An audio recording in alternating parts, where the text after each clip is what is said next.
ഇയാളെ നീ പറ്റിക്കോ ഈശ്വര.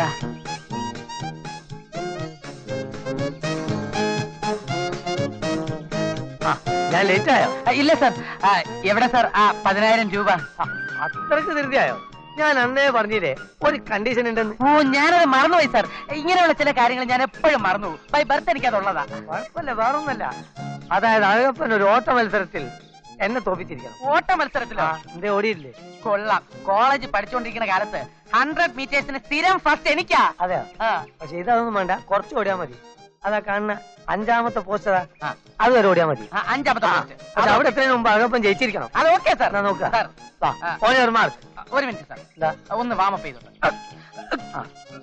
റെഡി? 1 2 3.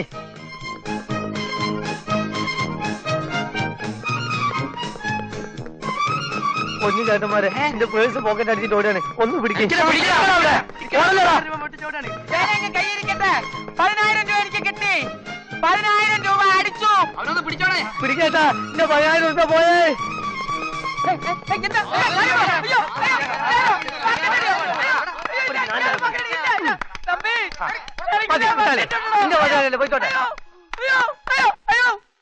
അതൊക്കെ ഇരിക്കട്ടെ.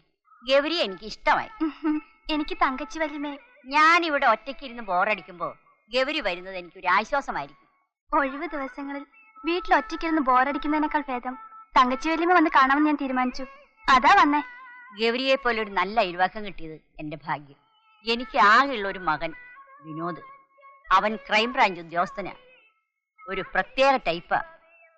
പിന്നെ അനിയും വേലായുധം തമ്പി ചുറ്റിക്കറങ്ങി നടക്കുന്നു. നാട്ടിൽ നിന്ന് 2 അന്തരവന്മാർ വന്നിട്ടുണ്ട്, രാകേഷും രമേശും.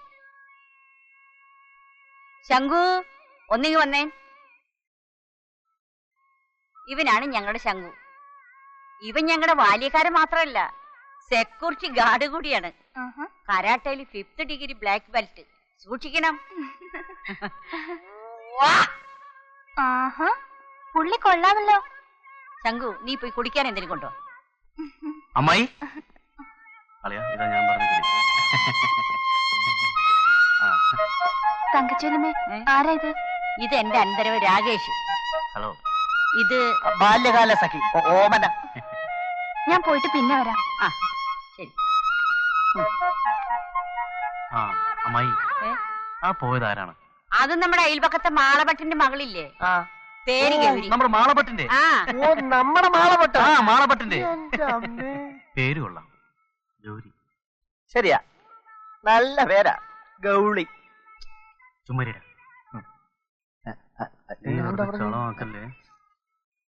നിങ്ങൾ അകത്തേക്കല്ലേ, എന്തെങ്കിലും കഴിക്കാൻ നോക്ക്. അയ്യോ, വേണ്ടാമായിരുന്നു. അമ്മായി, അവന് വേണ്ട, എനിക്ക് നല്ല വിശപ്പുണ്ട്. അമ്മായി ആഹാരം എടുക്കും. എന്നാ ഞാൻ കൂടെ വരാം. അല്ല, രമേശ് എവിടെ?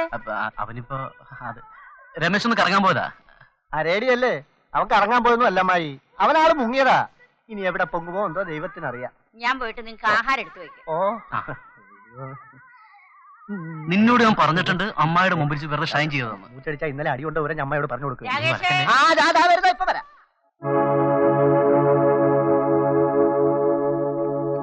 എഴുതിക്കോളൂ. As per indecent exhibition act ബ്രാക്കറ്റിൽ women prohibition 1986 we have to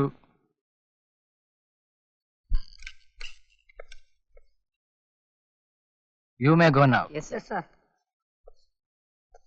sir, എന്റെ കേസ് ഒന്ന് ഒതുക്കി തരണം സർ. നെവർ, ഒരിക്കലും സാധ്യമല്ല. കുറ്റം ചെയ്തവർ ശിക്ഷ അനുഭവിക്കണം. പ്ലീസ് സർ, എന്നെ ഒന്ന് സഹായിക്കണം സർ. ഒരു പോലീസ് ഓഫീസറായി നിങ്ങൾ കൈക്കൂലി വാങ്ങുമ്പോൾ ഓർക്കേണ്ടതായിരുന്നു സർ. അത്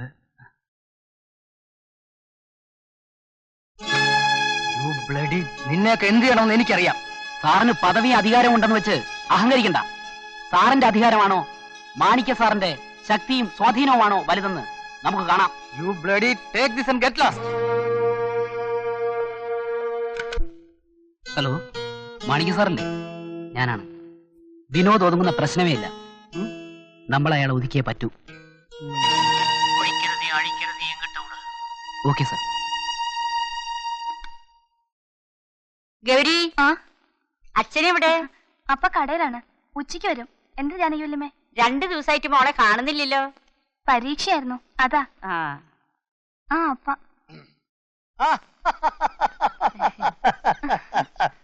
ഇതാർക്കാണിത്? എന്താണോ ജാനകിയമ്മേ പതിവില്ലാതെ നിങ്ങൾക്ക് വരാൻ കൊടുത്തത്? അടുത്ത ഞായറാഴ്ച എന്റെ 60ാമത്തെ പിറന്നാളാണ്. അതുകൊണ്ട് അച്ഛനും മോളും ചേട്ടനും പ്രത്യേകിച്ച് വരണം. എന്താ പൊണ്ണേ, ജാനകിയമ്മയുടെ കല്യാണത്തിന് വരാൻ കൊടുത്തില്ലെങ്കിൽ പിന്നെ വേറെ ആരുടെ കല്യാണത്തിന് വരാൻ കൊടുക്കാനാണ്? അയ്യോ, കല്യാണല്ല, പിറന്നാള്. രണ്ടും ഒന്ന് തന്നെയാണോ? കല്യാണം തന്നെയാണ് പിറന്നാള്. മോള് പോണോട്ടോ? മോള് പ്രത്യേകിച്ച് വരണം കേട്ടോ. ശരി വല്യമ്മേ. ആ പപ്പടവും പ്രഥമനും എല്ലാം എല്ലാം ഉണ്ടാവും. തിന്നാൻ കൊടുക്കാനായിട്ട്. പാവം.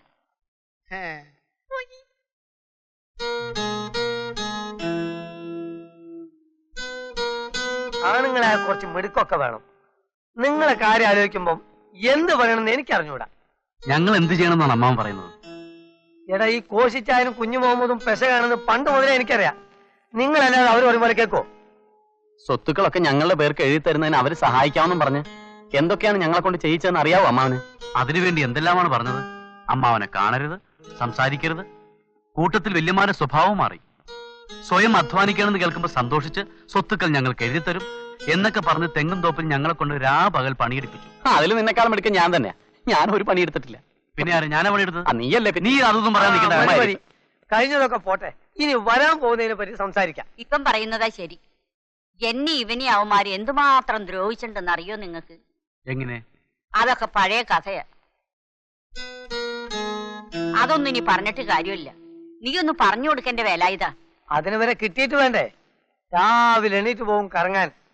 അല്ലെങ്കിൽ ഈയിടെയായിട്ട് ഇവന് കറക്കം കുറച്ച് കൂടുതലാ. വേണ്ട വേണ്ട, എന്നോടും കൂടിയാ. തിരിച്ചു വരുന്നതോ പാതിരാത്രിക്ക്. ആര് പറഞ്ഞു?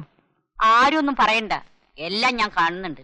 ഇനിയെങ്കിലും ജീവിതത്തിൽ ഒരു ഉത്തരവാദിത്തം ഉണ്ടെന്ന് മനസ്സിലാക്കുക. എല്ലാം നിങ്ങളുടെ നന്മയ്ക്ക് വേണ്ടിട്ട്. ആർക്കും ദേഷ്യമൊന്നുമില്ലല്ലോ.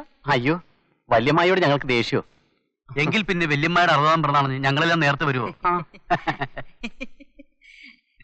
ആ സമയം കുറയായി, കിടന്നുറങ്ങണം. നാളെ കുറച്ച് പണിയുണ്ട്. നാളല്ലേ പിറന്നാള്.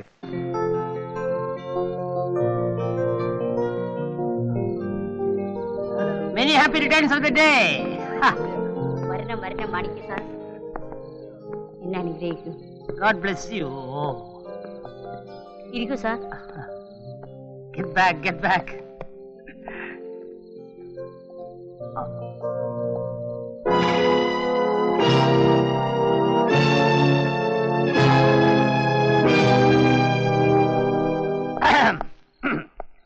ലേഡീസ് ആൻഡ് ജെന്റ്സ്, ബഹുമാനപ്പെട്ട സുഹൃത്തുക്കളെ, നമ്മുടെ പ്രിയപ്പെട്ട ജാനകിയമ്മ തങ്കച്ചി വല്യമ്മയുടെ 60ാം പിറന്നാൾ ആഘോഷിക്കുന്നതിന് വേണ്ടിയാണ് നാം എല്ലാവരും ഇപ്പോൾ ഇവിടെ കൂടിയിരിക്കുന്നത്. നിങ്ങളെ ഏവരെ സന്തോഷിപ്പിക്കുന്നതിന് വേണ്ടി ഇപ്പോൾ നമ്മുടെ പ്രിയപ്പെട്ട വല്യമ്മ ഒരു പാട്ടിടാൻ കൊടുക്കണേ ആൾ. പാട്ട് പാടുന്നതായിരിക്കും. ഒരു പാട്ടിടൂ.